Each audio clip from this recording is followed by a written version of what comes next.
Lahat, meron tayong update regarding kay Tropical Storm Opong as of 11 in the morning. Yung latest location po ng bagyong Opong, 815 kilometers po sa east ng northeastern Mindanao. Taglay nga po ang hangin na 85 kilometers per hour, so mas lumakas pa po ito kumpara kaninang madaling araw. At merong pagbugso hanggang 105 kilometers per hour. At kumikilos west-southwest, sa ngayon medyo mabagal siya, 15 kilometers per hour. Itong bagyong Opong sa ngayon po ay wala pa namang direktang epekto sa alinmang panig ng ating bansa. Samantala, yung habagat pa rin or southwest monsoon umiihip pa rin po dito sa may Luzon and western section of Visayas at meron pa rin dinadalang mga pag-ulan at minsan malalakas na hangin dito sa mga areas po ng Central Luzon, Calabarzon, hanggang dito sa may Mimaropa and western Visayas.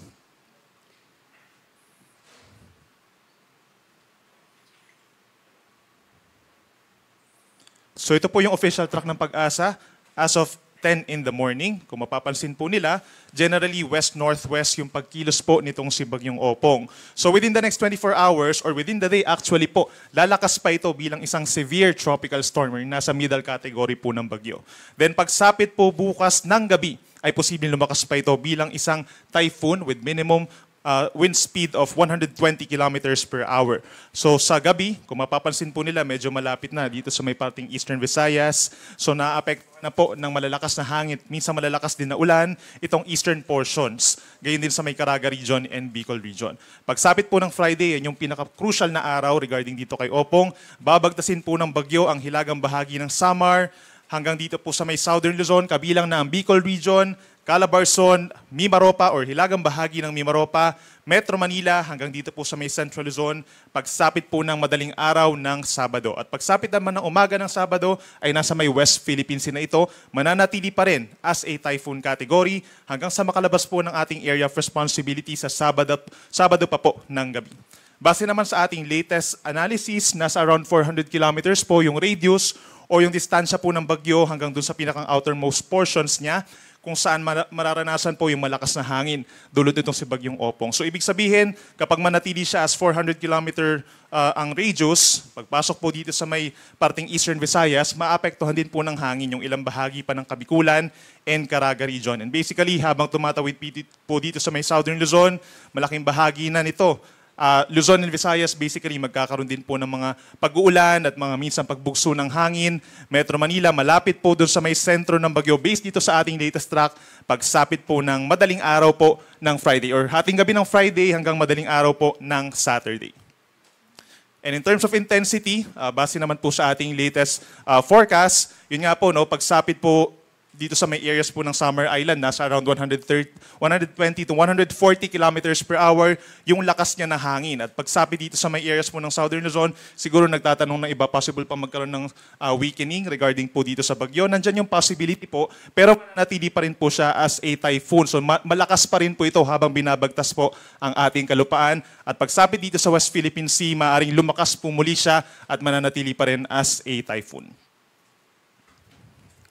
Sa ngayon po, meron na tayong nakataas na Tropical Cyclone Wind Signal number 1 or babala sa hangin dito po sa Samar Island. Northern Samar, Samar and Eastern Samar sa loob po ng 1.5 araw or hanggang bukas ng gabi, posible po yung pabugso-bugsong hangin. In the coming bulletins po natin, possible pa tayo magtaas ng wind signals sa mas maraming lugar dito po sa Luzon and sa Visayas, kabilang na dyan ng Metro Manila. And considering na aakyat pa ito or lalakas pa itong si Bagyong Opong bilang isang typhoon, posible po hanggang wind signal number 4. So yung lakas po na hangin na to, nasa 120 to 140 kilometers per hour. Inuulit natin, malakas po ito kung ikukumpara natin sa parang mabilis na tumatakbong sasakyan sa expressway. Ganun po kalakas yung hangin na posible na ng maramdaman at makasira ng mga structures po na yari po sa mga low or medium to high-risk structures. Posible rin makasira ng mga puno at mga pananim at makapagpatumba rin po ng mga poste at linya ng kuryente.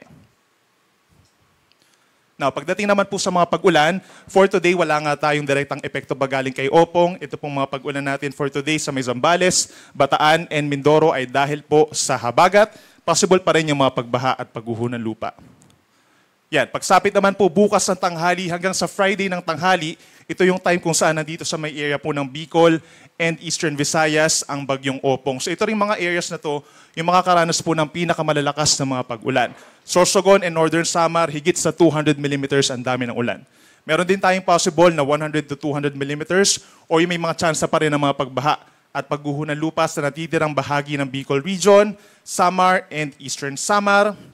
Habang meron na tayong yellow yellow advisory or 50 to 100 millimeters, posible rin yung minsang malalakas na ulan simula po bukas ng tanghali hanggang sa Friday ng tanghali. As far as Isabela, kung mapapansin po nila, affected na rin po ng malalakas sa pag-ulan dahil doon sa outer rain bands ng bagyo. Pababa ng Aurora, dito rin po sa halos buong Calabarzon, sa malaking bahagi ng Mimaropa, meron na rin aasahang malakas na ulan after 24 hours. Western Visayas, Negros Island, Leyte, and Biliran.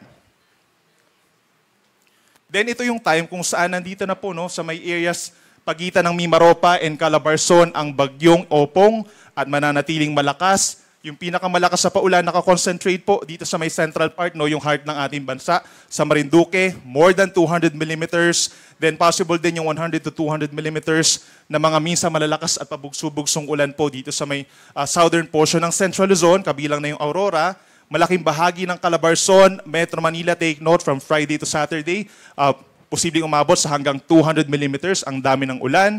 Dito rin po sa may Camarines Provinces, sa Albay, Mindoro Island, hanggang sa Romblon, malalakas po ang mga pag-ulan. Dito sa may areas, sa ilalim po ng Mimaropa, sa Palawan, Antique, Aklan, and Negros Occidental, most likely due to habagat po ito. At yung trough nga concentrated or meron pa rin po dito sa may natitirang bahagi ng Cagayan Valley. At may mga pag-ulan pa rin doon sa mga dinaanan po ng bagyo sa may Samar Island, Catanduanes, Sorsogon, and Masbate, pagsapit po ng Friday to Saturday. Sa ngayon po, wala pa tayong gale warning, pero yung mga wind signals po natin sa may Samar Island, possible na po na mag-implement ng suspensions po ang ating mga local coast guards doon. At dahil mas madaragdagan pa yung ating mga wind signals at lumalapit itong si Bagyong Opong, then mas maraming lugar po ang posibleng magkaroon ng gale warning at mga sea travel suspensions dahil delikado po ang lakas na hangin at mga pag-alon dulot nitong si Bagyong Opong. Sa ngayon, yung habagat natin dito sa may parting seaboards po ng Northern Luzon, specifically sa Batanes and Babuyan, umabot pa rin hanggang 4 po na metro. At yung ating daluyong or storm surge, sa ngayon po wala pa naman tayong warning within the next 24 hours. But beyond that, habang lumalapit po ang Bagyong Opong, posible na tayong magkaroon ng storm surge warning. Basically po dito sa mga baybayin po ng Samar Island, sa Silangang Baybayin,